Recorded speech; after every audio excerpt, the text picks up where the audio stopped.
বিসমিল্লাহির রহমানির রহিম। বাগেরহাট জেলা বিএনপি আয়োজিত আজকের এই সভার সম্মানিত সভাপতি, আজকের সভার প্রধান অতিথি, বাংলাদেশ জাতীয়তাবাদী দলের সম্মানিত ভাইস চেয়ারম্যান, সাবেক মন্ত্রী, বাংলাদেশ জাতীয়তাবাদী যুব দলের প্রতিষ্ঠাকালীন সদস্য বন্ধুবর বরকতুল্লাহ বুলু, জাতীয় নেতৃবৃন্দ, বাগেরহাট জেলার নেতৃবৃন্দ, আমার সামনে উপস্থিত সহযোদ্ধা ভাই ও বোনেরা, আসসালামু আলাইকুম ওয়া রাহমাতুল্লাহ। আমিও বক্তৃতা করবো না, আমি কয়েকটা কথা বলতে চাই। 17 বছর আন্দোলন করেছি, কি জন্য? একটা নির্দলীয় সরকারের অধীনে নির্বাচনের জন্য আন্দোলন করেছি। সেই আন্দোলন আজকে শেখ হাসিনার পতন হয়েছে। আপনাদের কাছে আমি জানতে চাই আগামী ডিসেম্বরের ভিতরে আপনার কি জাতীয় সংসদে নির্বাচন চান?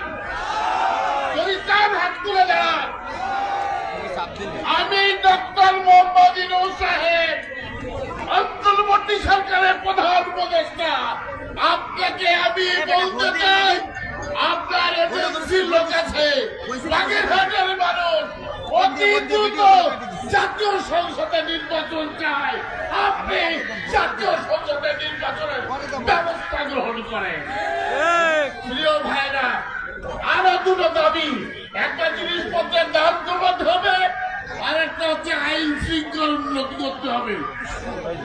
হাসিনার প্রশাসন দিয়ে আইন শৃঙ্খলার উন্নতি হবে না। আমরা অন্তর্বর্তী সরকারকে অনুরোধ করব, হাসিনার দোষরদেরকে ওই প্রশাসন থেকে জেতিয়ে বিদায় করতে হবে, তাহলেই অবস্থার উন্নতি হবে। প্রিয় ভাইরা, ছাত্র ভাইদের উদ্দেশ্যে একটি কথা, বৈষম্য বিরোধী আন্দোলন শুরু হলে ছাত্রলীগ ঢাকা বিশ্ববিদ্যালয় থেকে আপনাদেরকে প্রায় তাড়িয়ে দিয়েছিল।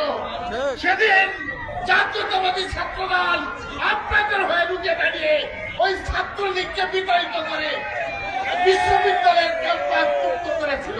শুধু তাই নয়, আমরা দেখেছি যত বেসরকারি বিশ্ববিদ্যালয়ে ছাত্ররা আন্দোলনের সঙ্গে শরিক হয়েছিল এবং তাদের কারণেই আমরা জয় লাভ করেছি। এতদিন সংস্কারের কোনো কথা শুনি নাই, বিএনপি সংস্কারের কথা বলেছে। আজকে যারা বলেন আগে সংস্কার পরে নির্বাচন, আমরা এটা হতে দেব না। আগে নির্বাচিত সরকারি সংস্কার করবে। সবাইকে ধন্যবাদ। খুদা হাফেজ। বাংলাদেশ জিন্দাবাদ। এবারে বক্তব্য রাখার জন্য আহ্বান জানাচ্ছি